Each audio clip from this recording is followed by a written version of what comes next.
Bienvenido o bienvenido a esta exploración detallada. Hoy nos metemos de lleno en un tema que, bueno, ha generado muchísima polémica durante décadas. Sí, hablamos de las teorías que dicen que los alunizajes del Apolo, pues que fueron un montaje. Exacto. Un tema que siempre vuelve, ¿verdad? Y que cuestiona, nada menos, que uno de los hitos del siglo XX. Totalmente. Y para analizarlo, nos basamos en extractos de fuentes enciclopédicas que recogen las dos caras, las dudas y las explicaciones científicas. Eso es. Queremos entender de dónde salen estas ideas, qué motivo se supone que había para un engaño así tan enorme, y sobre todo mirar las supuestas pruebas y contrastarlas con lo que sabemos. A ver qué hay de verdad, ¿no? Detrás de toda esa sospecha que persiste. Vamos a ello. Parece que todo arranca, o al menos coge fuerza, con un libro de 1976. Ah, sí. Nunca fuimos a la Luna, de Bill Kaysing. Un libro autoeditado, además. Correcto. Y lo curioso es que Kaysing, aunque sí trabajó en Rocketdyne, la empresa que hizo los motores del Saturno V, Era escritor técnico, ¿no? sí, pero parece que no tenía formación específica en ingeniería de cohetes ni nada parecido. Ya. Y el contexto de la época, claro, también influyó mucho. Totalmente. Eran los años 70, justo después de Vietnam, Watergate. Había mucha desconfianza hacia el gobierno en Estados Unidos. Claro, ese escepticismo general era el caldo de cultivo perfecto, digamos. Y además, el cine. Hombre, claro. Capricornio 1, de 1978, esa película sobre un falso viaje a Marte. Que visualmente recordaba mucho a las imágenes de Apolo. Muchísimo. Y aunque era ficción, pues seguramente ayudó a que la gente pensara, y sí. Alimentó un poco la idea, ¿no? Tiene sentido. Y a ver, ¿qué razones se dan para justificar un fraude de esa magnitud? Las fuentes que manejamos hablan de tres principales. La primera, la más obvia quizás, la Guerra Fría, la carrera espacial. Ganar a la Unión Soviética. El prestigio internacional era crucial. Importantísimo. La segunda razón que se menciona, el dinero y el orgullo. Asegurar la financiación brutal que tenía la NASA y, claro, evitar la humillación si fallaban después de la promesa de Kennedy. Eso es. Llegar a la Luna antes de que acabara la década de los 60. ¿Y la tercera? ¿Una distracción? Exacto. Desviar la atención de la opinión pública de la guerra de Vietnam, que era muy impopular. Vale, esos son los supuestos motivos. Pero, ¿qué dicen las refutaciones que aparecen en las fuentes? Pues son bastante contundentes, la verdad, empezando por la Unión Soviética. Moscú tenía su propio programa lunar, tenían capacidad de seguimiento espacial muy avanzada. Y todo el interés del mundo en pillar a los americanos en un fraude, ¿no? Imagínate. Habría sido una victoria propagandística tremenda para ellos, pero no dijeron nada. Al contrario. Sus propias enciclopedias, como la Gran Enciclopedia Soviética, trataron los alunizajes como hechos históricos. Correcto. Que luego algún exfuncionario ruso haya expresado dudas personales hace poco, bueno, eso es una opinión, no una prueba de la época soviética. Ya. ¿Y sobre el dinero y el orgullo? Pues el coste del programa Apolo, unos 25.400 millones de dólares de entonces, fue público, se aprobó en el Congreso. Y la NASA ya había pasado por la humillación del incendio del Apolo 1. Cierto, la tragedia en tierra demostró que no ocultaban los fracasos o los riesgos. Retransmitir vídeo en directo durante el aterrizaje o el despegue. Lo que vimos fue después de que ya estuvieran en la superficie. Ah, mira, eso es interesante. Y lo de Vietnam. A ver, la cancelación de las últimas misiones, Apolo, no fue de repente ni coincidió justo con el fin de la guerra. Fue por recortes de presupuesto, que ya se habían anunciado en 1970. Había otras prioridades. Entendido. Bueno, pues vamos al meollo de las pruebas del fraude. Las fotos y los vídeos. Ahí hay mucha tela que cortar. Uf, sí. Un campo de batalla clásico. Por ejemplo, las crucecitas de referencia, las retículas. Que a veces parece que están detrás de los objetos, como si el objeto se hubiera pegado encima. Eso es un efecto fotográfico muy conocido. Se llama sobreexposición. Pasan las copias o escaneos de baja calidad, no en los negativos originales. ¿Y cómo funciona? Pues las zonas muy blancas y brillantes de la foto, como un traje espacial al sol, desbordan la luz sobre las líneas negras finitas de la cruz y parece que la tapan. Ah, vale. La fuente menciona el ejemplo de la bandera, ¿no? Que en la parte blanca la cruz desaparece pero en la roja se ve. Justo eso. Es pura física de la emulsión fotográfica, no un montaje. Vale. Otra que es famosísima. No se ven estrellas en las fotos. Dicen que la NASA las quitó para que no se pudiera saber si estaban en la Luna. Esta tiene una explicación bastante sencilla, la verdad. Es por la luz. Demasiada luz. Exacto. Eran fotos hechas de día en la Luna. El Sol pega muy fuerte y la superficie lunar refleja muchísimo. Las cámaras estaban ajustadas para esa luz tan intensa. Tiempos de exposición cortos, diafragma cerrado. Eso es. Con esos ajustes es imposible captar la luz tan débil de las estrellas. Pasa igual aquí en la Tierra si intentas hacer una foto a las estrellas de día o desde una ciudad muy iluminada de noche. No salen. Claro. Y los ojos de los astronautas, igual, adaptados a la luz brillante. Ujú. Aunque ellos sí las veían si estaban en sombra o si miraban con los instrumentos de navegación. Y ojo, que sí hay algunas fotos lunares donde se ven estrellas. ¿Ah, sí? Sí, las que se tomaron con una cámara ultravioleta especial del Apolo 16, que trabajaba en sombra, o algunas fotos orbitales que captaron la corona solar y estrellas de fondo. Vale, aclarado lo de las estrellas. ¿Y las sombras? Que si no son paralelas, que apuntan a sitios distintos, focos de estudio. Las sombras en la Luna son más complejas de lo que parece. Primero, no solo está el Sol. Hay luz reflejada por la Tierra, que en la Luna se ve enorme y brillante. Claro. También luz reflejada por el propio suelo lunar, que no es liso. Tiene cráteres, rocas e incluso luz reflejada por los trajes blancos de los astronautas. O sea, no es una única fuente de luz y sombras perfectas. Para nada. Y luego está el terreno. Si una sombra cae sobre una pendiente o dentro de un cráter, pues ya no va a ser paralela a otra que esté en terreno llano. Lógico. Y la perspectiva. Las fotos se hacían a menudo con objetivos gran angular, que pueden distorsionar las líneas paralelas, pueden hacer que parezca que convergen o divergen, aunque no lo hagan. Vaya, que hay muchas variables. Muchas. No es tan simple como esperar sombras de libro de texto. Entendido. Otra cosa que se dice de las fotos.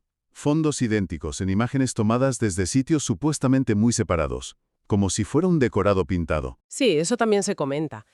Pero la explicación que da la fuente es que no son idénticos, son similares. Y sobre todo, es un efecto de la percepción de la distancia en la Luna. ¿Cómo es eso? Como no hay atmósfera, no hay neblina ni calima que difumine las cosas lejanas. Entonces, montañas que están a kilómetros y kilómetros parecen colinas que están ahí mismo, al lado. Ah, claro. Te engaña la vista. Exacto. Te mueves unos metros y esas montañas lejanas apenas cambian de posición aparente, dando la sensación de que el fondo no se mueve, como un telón. Curioso, ¿vale? Y la bandera. La famosa bandera que parece que ondea. Pero si no hay viento en la Luna.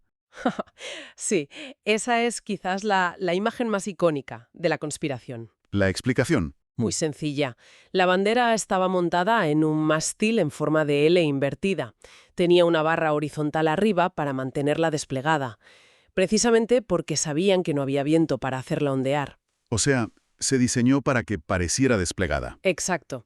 Y estaba arrugada porque, claro, había estado doblada mucho tiempo durante el viaje. Esas arrugas son las que dan la ilusión de movimiento en las fotos.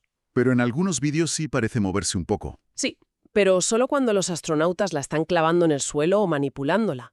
Al moverla, por inercia, la tela oscila un poco en el vacío, pero en cuanto la sueltan, se queda quieta. Si comparas fotos tomadas con segundos de diferencia, ves que las arrugas están exactamente igual, no ondea. Queda claro. Bueno, dejamos las fotos. Vamos al entorno espacial. La radiación. ¿Podían sobrevivir al cruzar los cinturones de Van Allen? Sí, los cinturones de Van Allen existen, claro. Son zonas con partículas cargadas atrapadas por el campo magnético de la Tierra. Pero las naves Apolo los cruzaron muy rápido. ¿Cuánto tiempo? Pues el cinturón interior, que es más intenso, en cuestión de minutos. El exterior, que es más grande pero menos intenso, en 1 hora y media aproximadamente. Además, las trayectorias se calcularon para pasar por las zonas de menor densidad. ¿Y la nave ofrecía protección, supongo? Claro, el casco de aluminio de la nave y del módulo de mando actuaba como blindaje. La dosis total de radiación que recibieron fue baja. ¿Comparable a qué? Pues comparable a la radiación natural que recibes viviendo unos 3 años a nivel del mar, o similar a los límites anuales permitidos para trabajadores de centrales nucleares, por ejemplo. El propio James Van Allen, que los descubrió, dijo que no eran un problema insuperable para Apolo. Vale. Otro factor ambiental. El calor. Temperaturas extremas en la Luna. ¿No se derretiría la película de las cámaras? En el vacío, el calor se transmite sobre todo por radiación, no por conducción o convección como aquí con el aire. Los equipos estaban diseñados para eso. Con materiales especiales, ¿no? Sí, recubrimientos reflectantes, como esas láminas doradas y plateadas del módulo lunar, y pinturas especiales para controlar la temperatura. Además, un dato clave. Todos los alunizajes se hicieron poco después del amanecer lunar. Cuando aún no hacía el calor máximo del mediodía lunar. Exacto. La superficie no estaba en su punto más caliente. Y la película estaba dentro de cartuchos metálicos, dentro de las cámaras Hasselblad, bien protegida. Nunca estuvo expuesta directamente. Entendido. Pasemos a la mecánica de las naves. Una duda muy repetida. El módulo lunar, 17 toneladas. ¿Por qué no dejó un cráter al aterrizar? Y sin embargo, las huellas de las botas sí se ven perfectamente. Aquí hay que tener en cuenta varias cosas. Lo primero, el peso. Esas 17 toneladas era el peso en la Tierra, al principio. Ah, claro. En la Luna, la gravedad es 6 veces menor. Y además, para cuando aterrizaba, ya había gastado muchísimo combustible. El peso real al tocar suelo era mucho menor. ¿Cuánto más o menos? Pues según los datos, el módulo de descenso pesaba en la Luna, al aterrizar, alrededor de unos 1.200 kilos. Bastante menos. Vale, no son 17 toneladas. No. Y el motor de descenso al final, justo antes de tocar, bajaba mucho la potencia. Solo lo justo para contrarrestar ese peso lunar restante y posarse suavemente. La presión del chorro de gases bajo la tobera era bastante baja. ¿Y el suelo lunar? Oficial suelta. No se esperaba que se formara un cráter grande. ¿Pero algo de marca dejó? Sí, sí. En las fotos y filmaciones se ve cómo el chorro levanta polvo y erosiona un poco la superficie. Y se midió una depresión de unos 10 o 15 centímetros bajo la tobera del Apolo 11, por ejemplo. No un cráter, pero sí una marca. ¿Y por qué las huellas sí se marcan tanto? Por la presión. La presión es fuerza dividida por superficie. Aunque el astronauta pesa menos en la Luna, toda su fuerza se concentra en el área pequeña de la suela de la bota. El módulo lunar distribuía su peso sobre las patas grandes, las zapatas, que tenían mucha más superficie, así que la presión bajo las botas era mayor. Tiene lógica, vale. Y al despegar de la Luna el módulo de ascenso, ¿por qué no se ve llama en el motor? ¿Un motor sin llama? Eso es por el tipo de combustible que usaban. Eran propergoles hipergólicos. Hipergólicos. ¿Qué? Hipergólicos. Significa que se encienden solos en cuanto entran en contacto. Usaban aerocine 50 como combustible y tetróxido de dinitrógeno como oxidante. Son muy fiables, pero su combustión produce un escape casi transparente.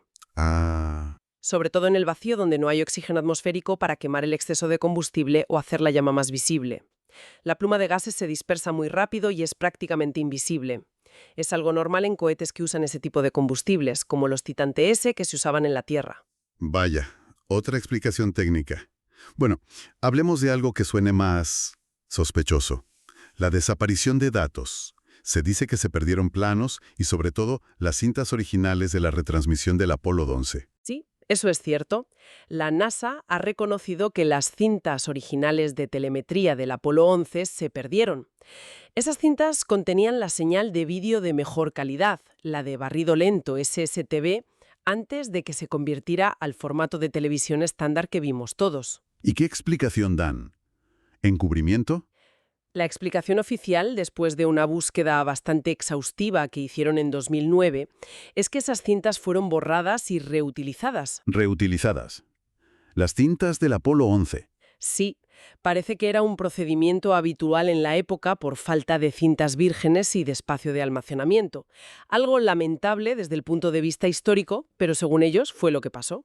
¿Y no quedó nada de esa señal original? Se encontraron y restauraron copias de la señal ya convertida a TV, la que tiene menos calidad. Pero las cintas maestras originales de SSTV, no. Lo que sí existen son muchísimas otras cintas de datos de Apolo, por ejemplo, las de los experimentos científicos, ALSEP, que se quedaron en la Luna. ¿Y los planos de las naves? Algo parecido. Algunos contratistas, como Grumman, que hizo el módulo lunar, destruyeron mucha documentación con el tiempo. Pero existen copias en microfilm, por ejemplo, del cohete Saturno V y manuales muy detallados del rover lunar. No es que haya desaparecido todo. Vale. A ver, frente a todas estas dudas y supuestas anomalías, ¿qué pruebas independientes existen? O sea, pruebas que no vengan solo de la NASA, que confirmen que sí se fue a la Luna. Pues hay varias líneas de evidencia muy importantes que se detallan en las fuentes. La primera, imágenes recientes de los lugares de aterrizaje. ¿Tomadas por quién? Por sondas orbitales lunares modernas y de distintos países. No solo el LRO de la NASA, también las sondas Selene de Japón, JAXA, la Chandrayaan-1 de la India y la Chang'e-2 de China. Anda, ¿y qué se ve en esas fotos? Pues se ven con bastante claridad los módulos de descenso que se quedaron allí, los rovers lunares, las huellas que dejaron los astronautas al caminar, los instrumentos científicos. ¿Incluso las banderas? Sí, se han identificado 5 de las 6 banderas estadounidenses que plantaron. Siguen allí, en pie. Son pruebas visuales, desde órbita, de múltiples agencias espaciales internacionales. Eso es bastante potente, sí. ¿Qué más? Las rocas lunares. Las muestras que trajeron las misiones Apolo. Son 380 kilos en total. Y se han estudiado mucho, ¿no? Muchísimo. Miles de estudios científicos en laboratorios de todo el mundo. Y todos confirman que su origen es lunar. Su composición isotópica, los minerales que tienen, su edad geológica, son mucho más antiguas que las rocas más viejas de la Tierra. Y tienen marcas especiales, ¿no? Sí, signos de haber estado expuestas al vacío, a impactos de micrometeoritos, cosas que no pasan en la Tierra por la atmósfera. Además, son distintas de los meteoritos lunares que a veces caen aquí. Y muy importante, su composición coincide con las muestras, aunque mucho más pequeñas, que trajeron las sondas automáticas soviéticas Luna. Otra confirmación cruzada, entonces. Exacto. Luego está el seguimiento independiente que se hizo en su momento. ¿Te refieres a...? Observatorios astronómicos, incluso radioaficionados, de todo el mundo, siguieron la trayectoria de las naves Apolo con radar y telescopios y captaron sus comunicaciones por radio. No era solo la NASA diciendo «estamos yendo a la Luna», se podía comprobar desde fuera. Vale. ¿Y queda algo más? Sí, una prueba física que sigue allí, funcionando. Los retroflectores láser. Los espejos que dejaron. Esos mismos. Los dejaron las misiones Apolo y también los robots soviéticos Lunokhod. Y desde observatorios en la Tierra, como el de McDonald en Texas o el LIC en California, se siguen usando hoy en día. ¿Para qué? Para medir la distancia entre la Tierra y la Luna con una precisión increíble, de milímetros. Disparan un rayo láser, rebotan esos espejos y miden el tiempo que tarda en volver. Es un experimento científico internacional activo que usa hardware dejado allí por Apolo. Vaya, eso sí que es una prueba tangible y actual. Desde luego. Es difícil argumentar que no estuvieron allí si dejaron instrumentos que todavía se usan décadas después. Y a pesar de todo esto, de las fotos de otras agencias, las rocas analizadas mundialmente, los reflectores, las encuestas dicen que todavía hay gente que duda. Sí, es un porcentaje que varía según el país y el año, pero no es despreciable, entre un 6% y a veces más del 20% en algunos sitios. La fuente menciona que un especial de televisión de Fox en 2001 parece que reavivó bastante estas dudas. Curioso, ¿eh? Que medio siglo después. Es un fenómeno interesante. Supongo que refleja una mezcla de cosas. Desconfianza en las instituciones, que sigue existiendo, el atractivo que tienen las teorías de conspiración, que a veces dan explicaciones como más simples o emocionantes, y claro, la facilidad con la que hoy día se puede difundir cualquier tipo de información o desinformación por Internet. Sí, la era digital ha cambiado mucho las cosas. Bueno, hemos hecho un buen repaso. Hemos visto de dónde vienen estas teorías, los motivos que se alegan, hemos analizado muchas de las supuestas pruebas. Las fotos, las sombras, la bandera, la radiación, el módulo lunar. Y hemos visto las explicaciones científicas o técnicas que se dan para cada una de esas anomalías basadas en las fuentes que consultamos. Y sobre todo hemos visto la cantidad de evidencia independiente que confirma los alunizajes. Desde las rocas que han estudiado científicos de todo el mundo, hasta esas imágenes recientes de sondas japonesas, indias, chinas, y los experimentos que siguen activos allá arriba. Exacto. La evidencia es bastante sólida y viene de muchos lados diferentes. Y aún así, la persistencia de la duda nos deja una reflexión final, ¿no? Que quizás va más allá de la propia misión Apolo. Sí. Si las pruebas físicas son tan fuertes y el consenso científico es tan amplio, ¿qué nos dice sobre nosotros, sobre nuestra relación con la información, con la autoridad, con la percepción de la realidad, el hecho de que estas ideas alternativas sigan encontrando eco? Es una buena pregunta. ¿Cómo navegamos en este mundo lleno de información, a veces contradictoria? ¿Y cómo decidimos en qué confiar? Una pregunta abierta, sin duda. que nos deja pensando sobre cómo funciona nuestra sociedad y nuestra mente en la era de la información.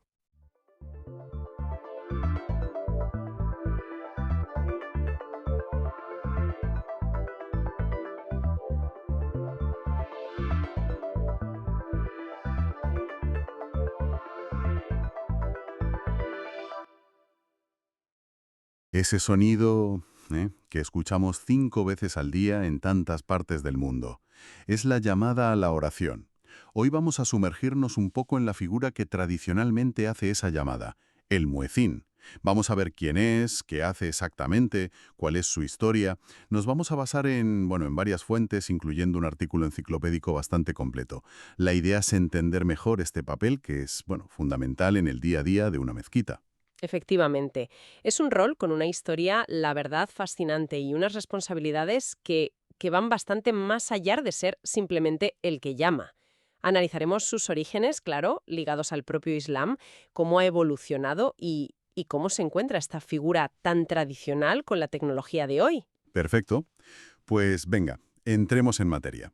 Para empezar, lo básico, ¿qué define exactamente a un muecín? Nada, en una mezquita para proclamar el azán. El azán. Sí, el azán, que es la llamada islámica a la oración, a la salat.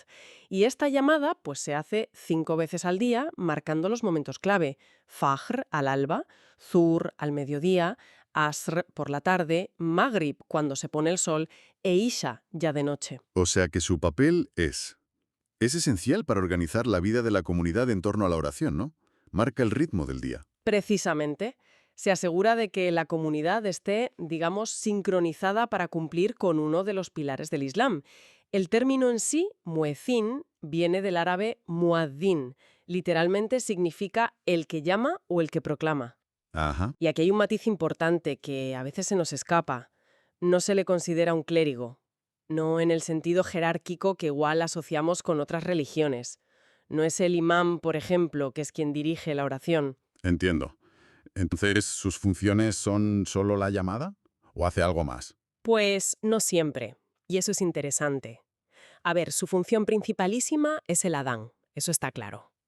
Pero históricamente, y aún hoy en algunos sitios, sus tareas pueden ser más amplias. Más prácticas. ¿Cómo qué, por ejemplo? Pues, por ejemplo, no es raro que se encarguen del mantenimiento, de la limpieza de la mezquita, sobre todo de las zonas de ablución, donde se hace el vudú. ¿El vudú? Ah, sí, la purificación ritual con agua antes de rezar, ¿verdad? Eso es, una preparación que es esencial para la oración. Así que, fíjate, el rol del muecín puede ir desde lo más espiritual y sonoro, como es la llamada, hasta tareas muy, muy terrenales, pero necesarias para que funcione el espacio sagrado. Es un servicio a la comunidad en distintos niveles, la verdad. Comprendo. Y claro, me imagino que no cualquiera puede ser muecín. ¿Qué se busca en una persona para este puesto? Tradicionalmente, la elección no es al azar, no. Se busca a alguien pues con buen carácter, una persona piadosa, que sea respetada por la comunidad. La voz, claro, es un atributo clave. Lógico. Tiene que ser clara, potente y, si puede ser, melodiosa, que transmita la solemnidad, la belleza de la llamada. También se valoran sus habilidades generales, pues para servir en la mezquita. Y bueno, según las fuentes y la práctica más común, este rol lo han ocupado tradicionalmente hombres. El carácter y la voz entonces. Y antes mencionaste algo de un aspecto ritual. Sí, sí, hay un detalle importante cuando se hace el adán. El muecín debe orientarse hacia la quibla, La quibla. hacia la Kaaba en la Meca, ¿no?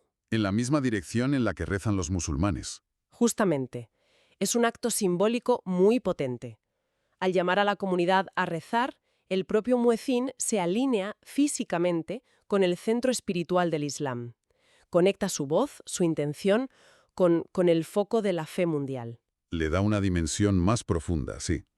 ¿Y desde cuándo existe esta figura? ¿Cómo empezó todo?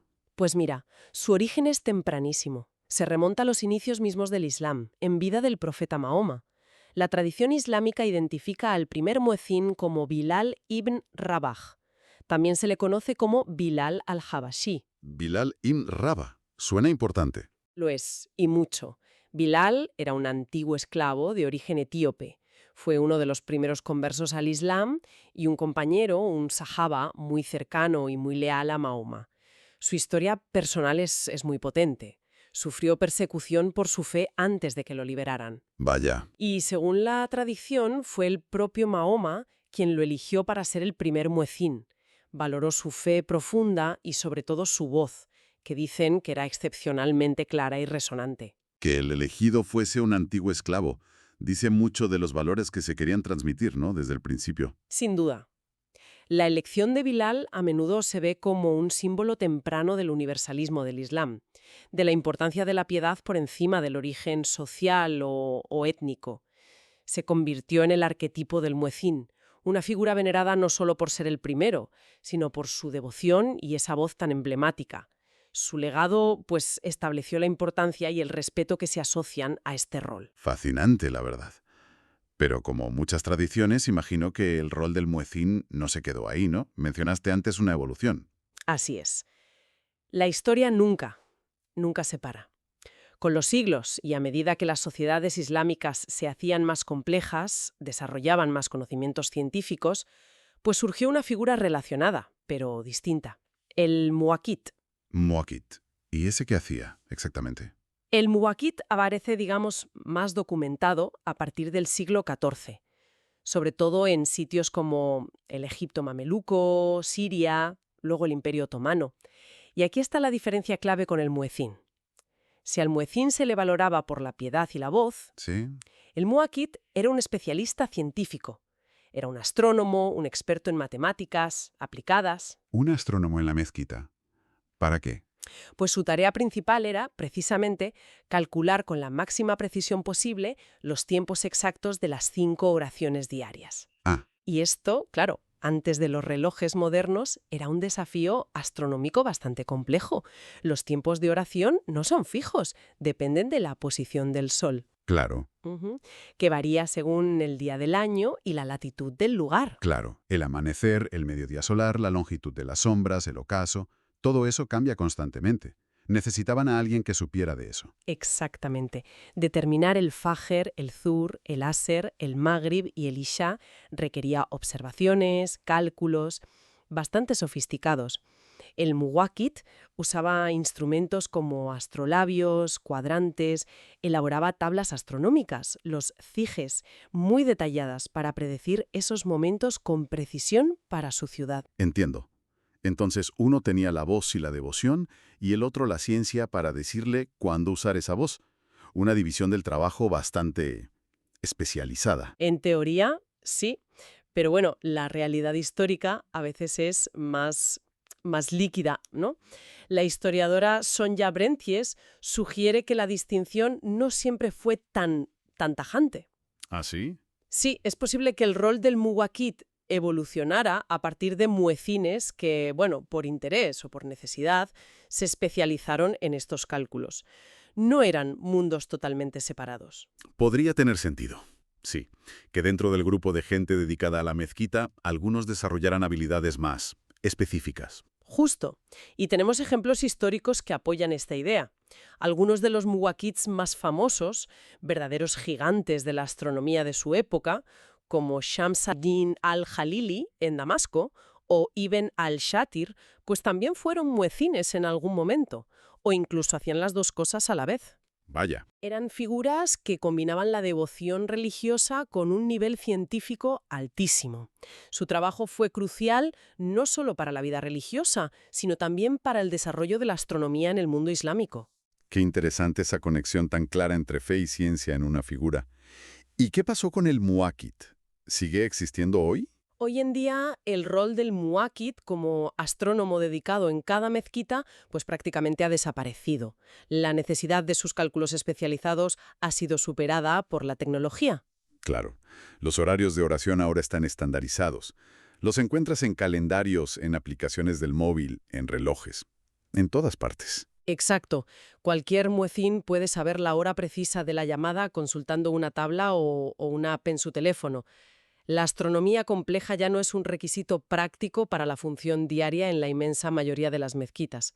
La tecnología, digamos, ha democratizado el acceso a esa información precisa. Ha hecho redundante al especialista local en ese sentido. Eso es. Un ejemplo clarísimo de cómo la tecnología transforma roles con siglos de historia.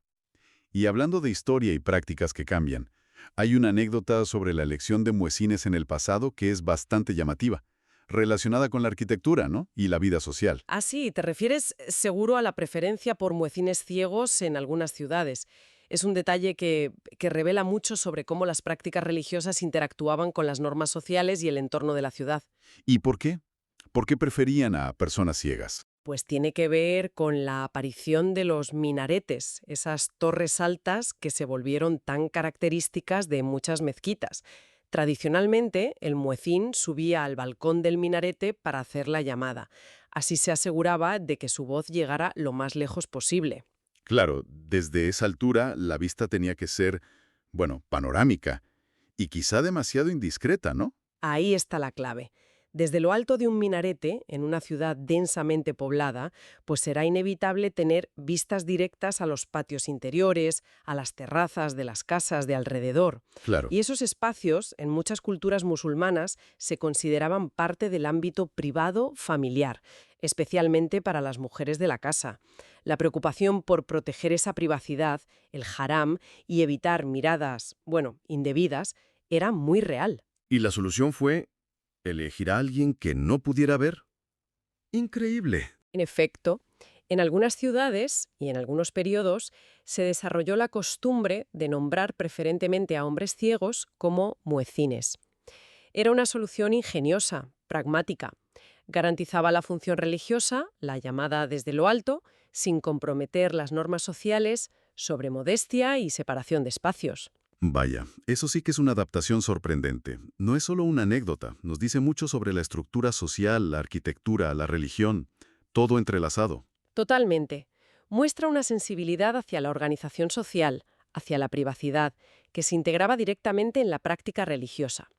No era solo una cuestión de fe abstracta, sino de cómo vivir esa fe en un contexto urbano y social concreto. Volvamos a la llamada en sí, al Adán. Decíamos antes que la voz es clave, que no es solo un anuncio. Has dicho que se considera un arte. ¿Puedes elaborar un poco más sobre eso? Definitivamente, el Adán no es simplemente gritar a rezar. Es una recitación con una estructura específica y, muy importante, con una dimensión melódica, estética. La forma en que se canta, la entonación, el uso de adornos vocales, dentro de unos límites tradicionales, claro, todo contribuye a su impacto espiritual, emocional. Se valora muchísimo la belleza de la voz y la habilidad del muecín para transmitir devoción, un sentido de trascendencia a través del canto. Tanto que incluso hay competiciones, ¿verdad? Sí, la fuente menciona específicamente Turquía. Allí se celebran competiciones anuales para encontrar al mejor muecín del país. Anda. Esto subraya hasta qué punto se considera una forma de arte vocal y una tradición cultural valiosa, que merece ser preservada, celebrada. Evalúan la calidad vocal, la técnica, la adhesión a los estilos tradicionales y, claro, la capacidad de conmover. Me imagino que escuchar un Adán recitado por una voz excepcional tiene que ser impactante, incluso si no eres musulmán. Sin duda. La musicalidad, la emotividad pueden trascender barreras y tradicionalmente, como decíamos, esta expresión artística se hacía en vivo, desde el minarete. Pensemos en la imagen clásica, ¿no? La que vemos a veces en pinturas orientalistas, como esa de Jean-Léon Gérôme de 1866, con el muecín cantando sobre la ciudad. Sí, sí. Era un esfuerzo físico considerable, subir varias veces al día, con frío, con calor, para cumplir con su deber. Pero esa imagen un poco romántica del muecín en el minarete, ¿cuánto queda de ella hoy? La tecnología ha vuelto a entrar aquí también, imagino. Muchísimo. La práctica ha cambiado radicalmente en la mayoría de las mezquitas. Esa imagen del muecín subiendo 5 veces al día hoy es más la excepción que la regla. Lo habitual es que las mezquitas tengan sistemas de sonido modernos. Altavoces, claro, potentes, arriba en los minaretes. Exacto. Permiten amplificar enormemente el sonido del Adán. El muecín ya no necesita subir, realiza la llamada desde un lugar mucho más cómodo dentro de la mezquita, normalmente una sala con un micrófono conectado al sistema de amplificación. Facilita mucho el trabajo, lógicamente. Sin duda. Permite que la llamada llegue mucho más lejos, superando el ruido de las ciudades modernas. También elimina el esfuerzo físico, que es relevante, sobre todo si el muecín es mayor o tiene alguna limitación. Pero esta modernización no está libre de debate, ¿eh? ¿En qué sentido? ¿Por el uso de grabaciones, quizá? Ese es uno de los puntos más debatidos. Sí, en algunas mezquitas, sobre todo donde es difícil encontrar muecines con las cualidades vocales necesarias o para cubrir todas las oraciones, pues se recurre a reproducir grabaciones de alta calidad del azán, a menudo de muecines muy famosos y respetados. Una grabación. Eso sí que es un cambio fundamental respecto a la tradición de una voz viva, presente. Lo es. Por un lado, garantiza una calidad alta y constante, soluciona problemas logísticos, pero por otro, plantea preguntas importantes. ¿Se pierde algo de la conexión personal? ¿De la intención espiritual del momento, cuando la llamada viene de una grabación y no de una persona real de la comunidad? ¿Qué implica para el rol del muecín, si su función principal puede ser reemplazada por una speaker, por un archivo de audio? Es un debate vivo en muchas comunidades. Una tensión entre eficiencia y autenticidad, sí. Entre tecnología y tradición humana. Antes de ir cerrando mencionamos a Bilal ibn Rabah como el pionero. ¿Hay otros muecines que hayan dejado una huella especial o que sean muy reconocidos? Sí, aunque Bilal ocupa un lugar único, claro. La historia y la tradición recuerdan a otros muecines notables por la belleza o la influencia de su llamada. La fuente que manejamos menciona un par de ejemplos. Rahim Moazen Sade Ardabili, cuya versión del Adán es muy famosa en Irán, transmitida de generación en generación en su familia. ¡Qué curioso! Y Ali Ahmed Mullah, que ha sido durante muchas décadas el muecín principal de la gran mezquita de la Meca, la Masjid al-Haram. Su voz es, instantáneamente reconocida por millones de musulmanes en todo el mundo que escuchan las transmisiones desde la Meca. Son figuras que, a través de su arte vocal, han alcanzado una notoriedad y un respeto enormes. De este recorrido, ¿qué nos llevamos? El muecín es mucho más que una simple alarma para rezar. Definitivamente. Hemos visto que es una figura con raíces profundísimas que se remontan a los orígenes del Islam, con Bilal. Un rol que exige no solo buena voz, sino también carácter, respeto. Hemos visto cómo evolucionó, interactuando con especialistas como el muwakit, y cómo prácticas curiosas, como la de los muecines ciegos, reflejaban adaptaciones al entorno. Y sobre todo hemos visto cómo este rol tan antiguo ha demostrado una capacidad increíble de adaptación, incorporando la tecnología moderna, aunque eso genere nuevos debates, claro. Esa coexistencia de lo antiguo y lo nuevo. Por un lado, pervive la tradición, la importancia del carácter, la selección por piedad, el Adán como arte vocal. Por otro, la modernidad irrumpe, sistemas de sonido, horarios digitales precisos, incluso grabaciones. El muecín, o la función del muecín, sigue siendo ese nexo sonoro que conecta la devoción individual, la comunidad y el ritmo diario marcado por la fe. Actúa como un puente entre lo humano, la voz, la persona, y lo ritual, entre el pasado y el presente tecnológico. Exactamente. El rol encapsula esa dualidad. Es un recordatorio constante de las obligaciones religiosas, pero también una manifestación cultural y artística, que varía en estilos por todo el mundo.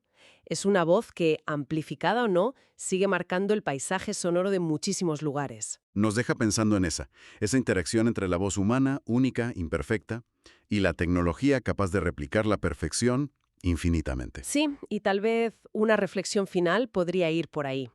En un mundo cada vez más mediado por la tecnología, donde podemos tener grabaciones perfectas del Adán por las voces más aclamadas, disponibles al instante, ¿qué valor específico conserva hoy la voz humana individual del muecín local? Esa voz elegida no solo por su potencia o melodía, sino también, tradicionalmente, por el carácter y la conexión de esa persona con su comunidad. Frente a la estandarización o la grabación, ¿qué se gana y qué se pierde? ¿Cómo evoluciona el significado de esa llamada cuando la fuente sonora cambia tan drásticamente? ¿Es solo un cambio de medio o afecta la esencia misma de esta práctica ancestral? Es una pregunta abierta, yo creo, sobre el futuro de una tradición milenaria.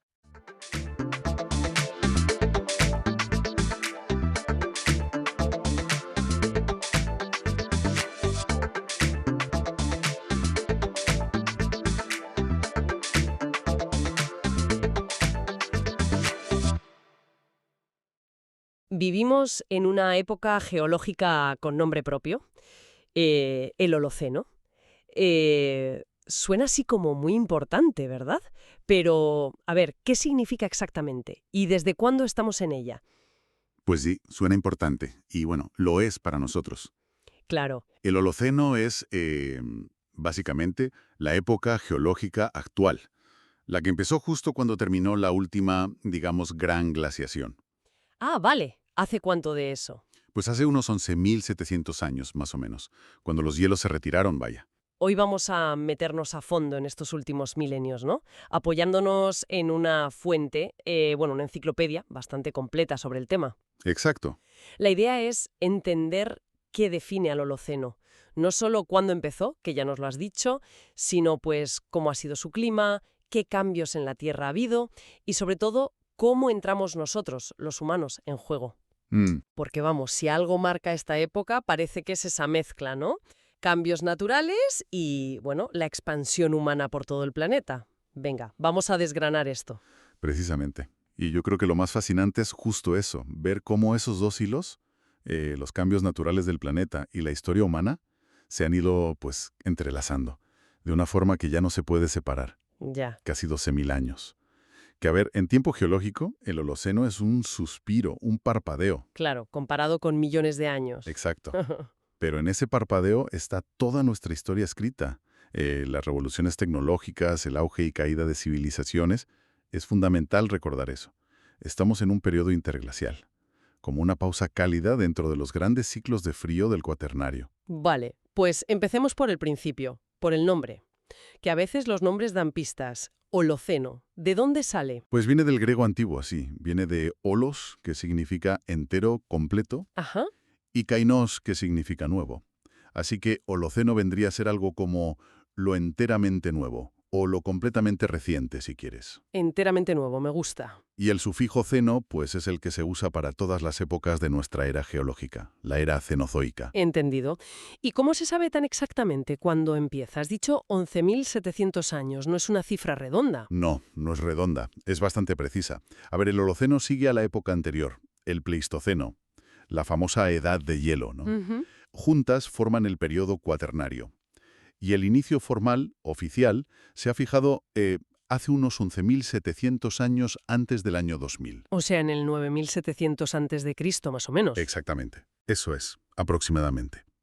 Ese momento marca el final del último coletazo frío importante de la glaciación.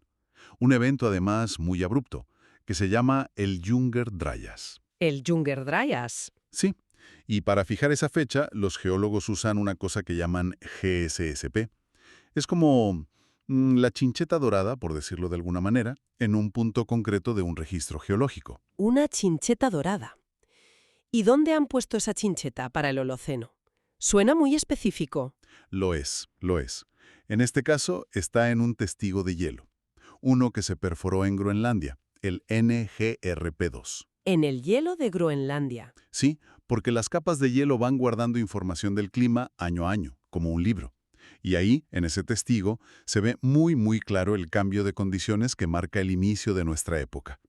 Técnicamente, por cierto, también se le llama Estadio Isotópico Marino 1, Vaya. que es como lo identifican los que estudian los océanos, en los sedimentos del fondo marino. Pero bueno, es lo mismo. El inicio de esta fase cálida. Vale, o sea, fecha de inicio clara marcada en el hielo. ¿Y desde entonces el clima ha sido como una balsa de aceite o ha tenido sus meneos? Esa es la gran pregunta. A ver, comparado con las burradas de la edad de hielo, con esas oscilaciones gigantescas, Sí. el Holoceno ha sido mucho más estable. Pero ojo, estable no significa quieto, inmóvil. Ha habido variaciones climáticas y algunas bastante importantes. Sí, ¿como cuáles? Bueno, al principio, hace mucho tiempo, los científicos intentaron dividir el Holoceno mirando el polen y los restos de plantas en las turberas del norte de Europa. Ah, sí, algo he leído de eso. La secuencia de Blitz-Sernander, ¿puede ser? Con nombres como Boreal, Atlántico. Esa misma, exacto. Boreal, Atlántico, subboreal, subatlántico. Suena a nombres de vientos o algo así. Pues un poco sí. Fue un trabajazo para la época, intentar leer el clima antiguo en los pantanos. La verdad, un intento pionero y muy valioso. Ya me imagino. Nos dio una primera idea de que hubo fases climáticas distintas dentro del Holoceno.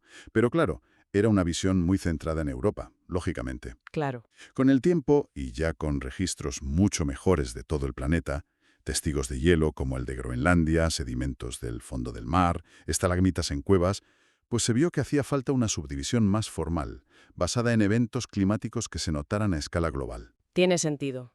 Y eso es lo que hizo la Comisión Internacional de Estratigrafía, que es quien manda en estas cosas, en 2018. ¿Y cuál es esa división oficial nueva? Pues dividieron el Holoceno en 3 edades o pisos, que es el término técnico. La primera es la groenlandiense. Va desde el inicio, hace 11.700 años, hasta hace 8.200 años. Es la fase de calentamiento después del hielo. Vale. La segunda, la norgripiense, desde hace 8.200 hasta hace 4.200 años. Y su inicio está marcado por un evento de enfriamiento bastante fuerte y rápido, el famoso evento 8.2K. Ah, el 8.2. Luego te pregunto por ese. Y la tercera, en la que estamos ahora, es la megalayense. Empieza hace 4.200 años y llega hasta hoy. Y su inicio también lo marca otro evento climático importante, una megasequía tremenda que afectó a muchas civilizaciones durante unos 200 años. Ostras. O sea que nuestra época estable tiene estas, como cicatrices climáticas grabadas a fuego. Has mencionado el evento 8.2K. ¿Qué fue eso? ¿Por qué se enfrió el planeta de repente? Pues sí, fue un evento muy curioso y muy estudiado. Duró unos 400, quizás 600 años. La causa que tiene más consenso es el vaciado, de golpe, de un lago glacial gigantesco que había en Norteamérica. ¿Un lago de hielo? Bueno, un lago formado por el agua del deshielo, pero retenido por barreras de hielo. El lago Agassiz se llamaba. Cubría una zona enorme de Canadá, imagina. Uf. Pues en algún momento el dique de hielo que lo contenía se rompió y una cantidad bestial de agua dulce y muy fría se vertió de golpe en el Atlántico Norte. Madre mía. Y claro, esa inyección masiva de agua dulce fría lió la circulación normal del océano, esa cinta transportadora que lleva calor hacia el norte. La circulación termoalina, ¿no? Esa misma la interrumpió o la debilitó mucho, y eso provocó un enfriamiento bastante notable, sobre todo en el hemisferio norte. Fíjate si fue agua que hasta se nota una pequeña subida del nivel del mar justo en ese momento en los registros geológicos. ¡Qué pasada! ¿Cómo un evento tan localizado en Norteamérica puede tener efectos tan globales? Y supongo que aparte de estos sustos grandes, como el 8.2 o la sequía del 4.2, hubo otras fluctuaciones más sutiles, ¿no? Sí, sí, por supuesto. Los estudios, sobre todo del Atlántico Norte, que es donde mejor se ven estas cosas, revelan cómo unos ciclos climáticos que se repiten. Los llaman eventos Bond. Eventos Bond, como James Bond. No, no por James Bond. Se llaman así por el geólogo que los describió, Erhard Bond.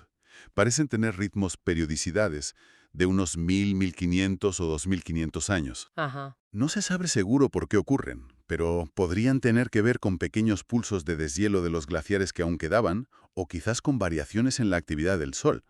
El caso es que nos pintan un clima que no es una línea recta, sino que tiene como pulsaciones constantes. Vale. Si conectamos todo esto, vemos que el Holoceno, aunque estable en general, ha tenido su propia personalidad climática, con sus fases y sus ritmos. ¿Y cuáles serían como los grandes titulares, los capítulos principales de esa personalidad climática del Holoceno? Pues mira, tuvimos un periodo llamado el óptimo climático del Holoceno. Fue hace varios miles de años y en general hacía más calor que ahora, aunque ojo, no fue exactamente a la vez en todo el planeta. Ah, no fue global y simultáneo. No del todo. Parece que hubo diferencias regionales en cuándo fue el máximo calor. Después de ese óptimo, la tendencia general durante miles de años fue hacia un enfriamiento muy lento y gradual. A eso se le llama neoglaciación. Neoglaciación, otra vez hielo. No, tranquila, no volvió una edad de hielo, pero sí una tendencia general a que los glaciares de montaña, por ejemplo, avanzaran un poquito. Fue una tendencia de fondo que duró hasta la revolución industrial, básicamente. Entiendo. Y dentro de esa tendencia lenta a enfriarse, ¿hubo algún paréntesis cálido? Sí, claro. El más famoso es el período cálido medieval, más o menos entre los siglos X y XIV. Ajá. En algunas zonas, sobre todo en Europa, parece que el clima fue parecido al de finales del siglo XX. Pero es importante el matiz. Ese calentamiento medieval parece que fue más irregular geográficamente, no tan global como el actual. Vale. Y probablemente tuvo más que ver con factores naturales, como una mayor actividad solar, mientras que el calentamiento que vivimos ahora es global, mucho más rápido y está clarísimamente impulsado por nuestras emisiones de gases de efecto invernadero. Ya. ¿Y después de ese calorcito medieval? Pues vino la fase fría más conocida del Holoceno reciente, la pequeña edad de hielo. Esa sí me suena más. Claro, que ojo, tampoco fue una edad de hielo de verdad, pero sí un periodo bastante más frío en muchas partes del mundo, especialmente entre el siglo XIV y mediados del XIX, más o menos. Quizá fue el intervalo más frío de los últimos 2000 años. Vaya. Y ya después de eso, pues llegamos al calentamiento reciente, el actual, que arranca claramente con la revolución industrial, pero se acelera de forma brutal en el último siglo, superando ya la influencia de los ciclos naturales como el Sol. Está claro. Y mencionaste antes que todos estos cambios no fueron iguales en todas partes, que había diferencias regionales. ¿Puedes darnos algún ejemplo así, llamativo? Sí, es que la diversidad regional es enorme. Uno que a mí me parece espectacular es el del período húmedo africano. Húmedo, en África. Sí, sí. Durante la primera mitad del Holoceno, más o menos, el Sáhara no era el desierto que conocemos. ¿Cómo? Era una sabana, con hierba, árboles, ríos y lagos enormes. Lagos donde vivían hipopótamos, cocodrilos. Hay pinturas rupestres que lo muestran. Alucinante. ¿Y qué pasó? Pues que gradualmente, a lo largo de miles de años, el clima se fue volviendo más seco, más árido, hasta llegar al desierto actual. Es uno de los cambios ambientales más radicales del Holoceno. Desde luego. ¿Algún otro ejemplo? Pues mira, en Asia, la fuerza del monzón indio, que es vital para la agricultura allí, ha variado un montón.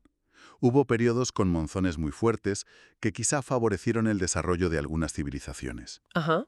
Y otros periodos con monzones más débiles, asociados a grandes sequías y crisis sociales. O piensa en el Niño, en el Pacífico. El fenómeno del niño, sí. Pues los datos sugieren que fue más débil durante la mitad del Holoceno y que se ha vuelto más intenso o más frecuente en los últimos milenios. Son solo pinceladas, pero para que se vea que el clima global se manifiesta de forma muy diferente en cada sitio. Vale, vale. El clima queda más claro. Estable comparado con el pasado lejano, pero con sus propios vaivenes y eventos. ¿Qué otros cambios grandes trajo el Holoceno, aparte del clima? Pues, geológicamente, el cambio más obvio y espectacular fue la subida del nivel del mar. Claro, al derretirse el hielo. Exacto. Al fundirse los enormes casquetes de hielo que cubrían buena parte de Norteamérica y Eurasia, una cantidad de agua brutal volvió a los océanos. Desde el pico de la glaciación, el nivel subió más de 100 metros en total. Y una parte importante de esa subida, quizás unos 35 metros, ocurrió ya dentro del Holoceno, sobre todo al principio. 35 metros. Eso tuvo que cambiar las costas por completo. Totalmente. Redibujó todos los mapas costeros del mundo. Islas que se conectaron al continente o viceversa, zonas que quedaron inundadas. Y quitar todo ese peso del hielo de encima de los continentes. ¿Tuvo algún efecto en la Tierra misma? Vaya si lo tuvo. Es un fenómeno fascinante que llamamos ajuste isostático posglacial. Suena técnico. Un poco, pero la idea es sencilla. Imagina que la corteza terrestre es como un colchón muy lento en reaccionar. Vale. Durante la glaciación, el peso inmenso del hielo, hablamos de kilómetros de espesor en algunos sitios, hundió la tierra que tenía debajo. Como cuando te sientas en el colchón. Ajá. Pues al derretirse el hielo, al quitar ese peso, esa tierra hundida empezó a rebotar hacia arriba, a recuperar su nivel. Y de hecho, sigue haciéndolo hoy, muy lentamente, en sitios como Escandinavia o la zona de la bahía de Hudson en Canadá. Un colchón geológico que rebota. Es buena imagen. ¿Y eso se nota en algo hoy? Se nota un montón. Explica, por ejemplo, por qué a veces encontramos playas antiguas o fósiles de animales marinos tierra adentro, en lugares que hoy están a cientos de metros sobre el nivel del mar y lejos de la costa. Anda, como en Suecia o Finlandia. Exacto. En Escandinavia es muy evidente. O incluso cerca de los grandes lagos en Norteamérica. Esas zonas fueron inundadas por el mar justo al principio del Holoceno, cuando el mar subió rápido y la tierra aún no había rebotado.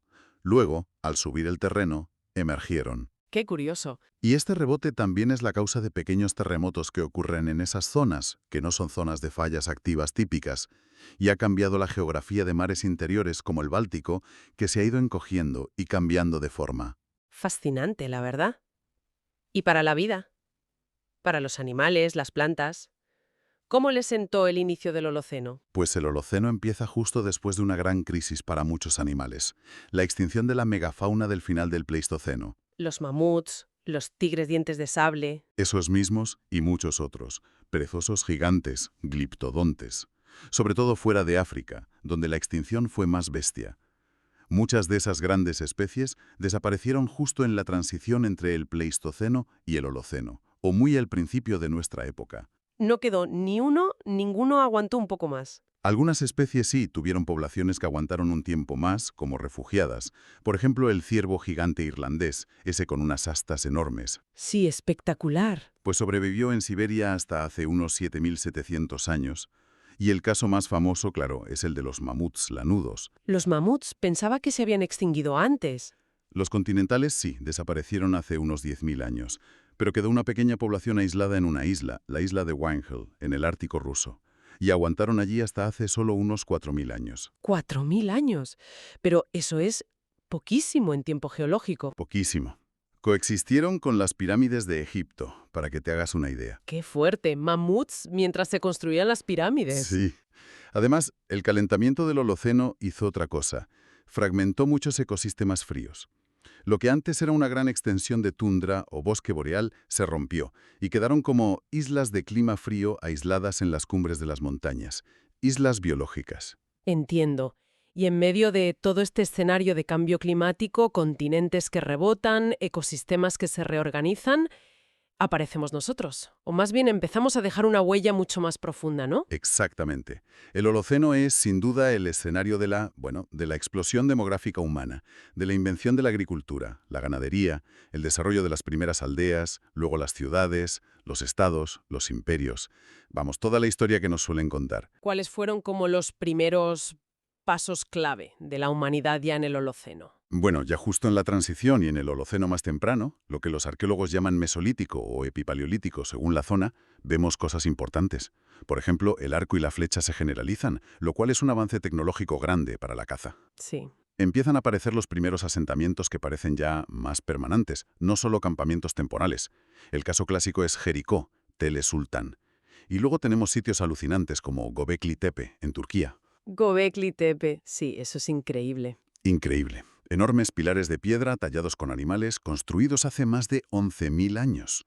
Nos habla de una organización social, de unas creencias, unos rituales muy complejos, mucho antes de lo que se pensaba hace unas décadas. Pero la gran transformación es la agricultura, ¿no?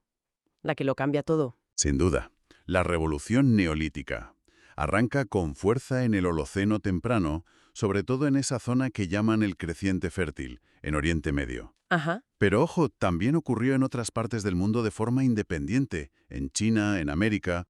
La domesticación de plantas clave: trigo, cebada, arroz, maíz y de animales: ovejas, cabras, vacas, cerdos.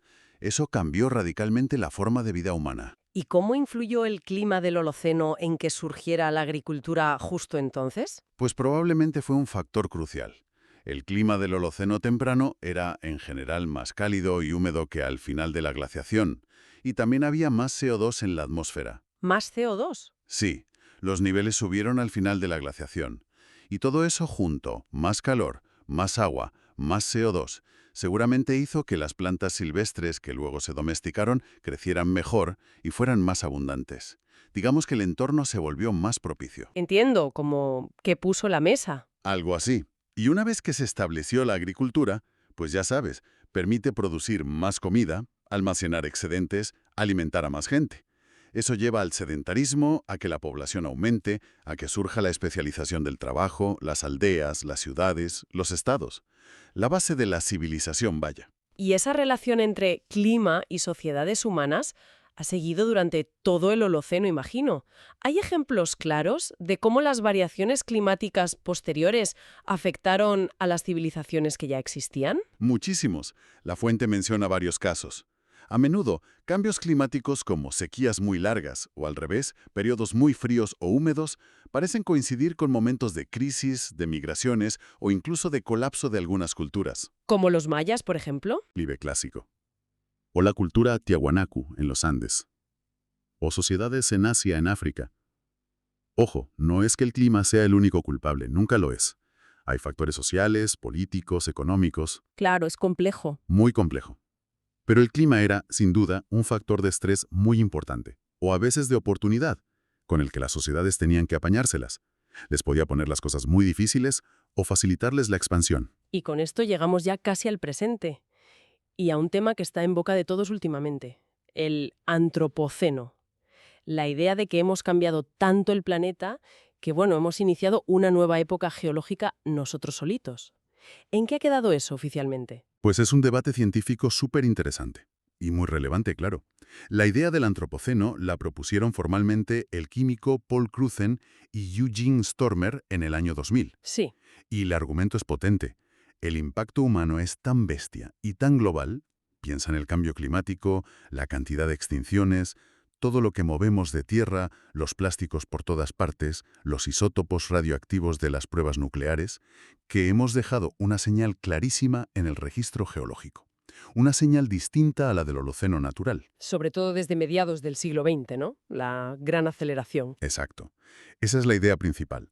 Argumentan que esa señal es tan clara que justifica decir se acabó el Holoceno, empieza una nueva época, el Antropoceno. Suena bastante lógico, ¿no? Si hemos cambiado tanto el planeta. La lógica es fuerte, sí. Y de hecho hubo un grupo de trabajo científico dentro de la Comisión de Estratigrafía que estudió durante años si había criterios geológicos sólidos para hacer oficial el Antropoceno. Y en 2019, ese grupo votó mayoritariamente a favor de buscar esa chincheta dorada del Antropoceno alrededor de 1950. Ah, o sea que parecía que sí se iba a probar. Parecía. Pero la decisión final de los organismos geológicos internacionales, que tienen la última palabra, la Subcomisión de Estratigrafía Cuaternaria, luego la Comisión Internacional de Estratigrafía y finalmente la Unión Internacional de Ciencias Geológicas, pues la decisión, tomada en marzo de 2024, fue rechazar la propuesta. Ah, sí, la rechazaron.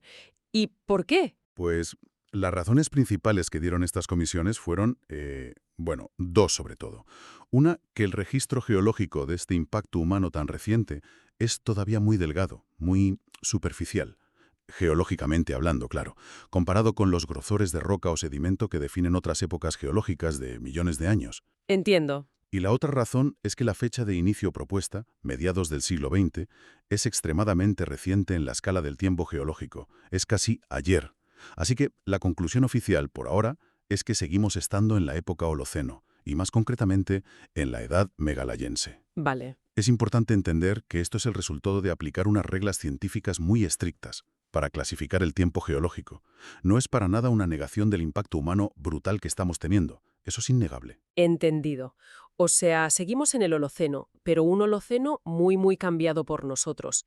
Y una de las caras más duras de ese cambio es lo que llaman la sexta extinción. Sí, la extinción del Holoceno es un evento de pérdida de biodiversidad masiva que está ocurriendo ahora mismo, en tiempo real, y la causa principal, sin rodeos, es la actividad humana. ¿Qué actividades concretamente? Pues un cóctel terrible. La destrucción directa de hábitats. Cuando talamos selvas, secamos humedales, destruimos arrecifes. El cambio climático, que altera las condiciones de vida. La contaminación de todo tipo. La sobreexplotación. Pesca, caza, la introducción de especies invasoras que desplazan a las nativas. Uf, y las cifras son tan alarmantes como dicen. Pues sí, se calcula que las tasas de extinción actuales son entre 100 y 1000 veces más altas que las tasas naturales de fondo que se estiman a partir del registro fósil para periodos normales. 1000 veces más. En algunos cálculos, sí. Es una diferencia dramática. Y afecta a todos los grupos de seres vivos. Hongos, plantas, mamíferos, aves, reptiles, anfibios, peces, insectos, otros invertebrados. A todo. ¡Qué barbaridad! Y lo peor es que probablemente muchas especies se están extinguiendo sin que ni siquiera nos dé tiempo a descubrirlas y describirlas, sobre todo en sitios megadiversos como las selvas tropicales o los arrecifes de coral, que además son de los hábitats que más estamos degradando. Es una pérdida irreparable. Entonces, ¿qué significa todo esto? Si tuviéramos que quedarnos con la esencia del Holoceno después de todo este recorrido, ¿qué dirías? Pues, a ver, yo diría que el Holoceno es como esta dualidad fascinante. Por un lado, es la época geológica que nos ha tocado vivir, la nuestra. Empezó hace casi 12.000 años, cuando acabó el frío intenso, una época que, si la comparas con la anterior, ha sido relativamente tranquila, estable, Relativamente, sí. pero que hemos visto que ha tenido sus propios cambios, sus ritmos climáticos, sus eventos geológicos. Y por otro lado, y esto es lo crucial, es el lienzo sobre el cual la humanidad ha pintado su historia más reciente. Hemos pasado de ser pequeños grupos de cazadores-recolectores a convertirnos en una fuerza capaz de alterar el planeta entero. Totalmente de acuerdo. Yo creo que el mensaje clave es esa interacción continua, ese baile constante entre el entorno natural y el desarrollo humano. Los datos del pasado, leídos en el hielo, en los sedimentos, en los yacimientos arqueológicos, nos enseñan cómo el clima y los cambios ambientales han moldeado las oportunidades y también los desafíos para las sociedades humanas a lo largo de todos estos milenios. Claro. Y cada vez más, también vemos la otra cara de la moneda, cómo nuestras acciones, sobre todo en los últimos siglos, han ido modificando ese entorno de forma cada vez más profunda. Y para terminar, alguna reflexión final que nos dejes pensando. Algo para darle una vuelta. Pues mira, se me ocurren dos cosas, un poco conectadas con lo último que hablábamos. Por un lado, ya que la propuesta de declarar una nueva época, el Antropoceno, ha sido rechazada formalmente por ahora, pues surge una pregunta interesante. ¿Cómo interpretarán los geólogos del futuro, dentro de mucho, mucho tiempo, esta marca tan profunda y tan rápida que estamos dejando nosotros ahora en los sedimentos, en la biosfera, en este Holoceno tardío? ¿La verán simplemente como la fase final y un poco convulsa de nuestra época actual? ¿O le darán otro nombre, aunque no sea oficial ahora? Es una buena pregunta, sí. ¿Cómo nos verán? Y la otra reflexión, quizás más práctica para nosotros hoy. Si hemos visto que el propio Holoceno natural tuvo sus sustos climáticos, sequías, eventos abruptos como el 8.2K, periodos fríos como la pequeña edad de hielo, ¿qué lecciones podemos sacar de cómo respondió el planeta y las sociedades de entonces a esa variabilidad natural? ¿Nos pueden enseñar algo esas experiencias del pasado para afrontar mejor los cambios ambientales que nosotros mismos estamos provocando ahora y los que inevitablemente puedan venir en el futuro? Ahí lo dejo. Pues ahí queda esa reflexión. Mucho en lo que pensar sobre nuestra época, el Holoceno y nuestro papel en ella.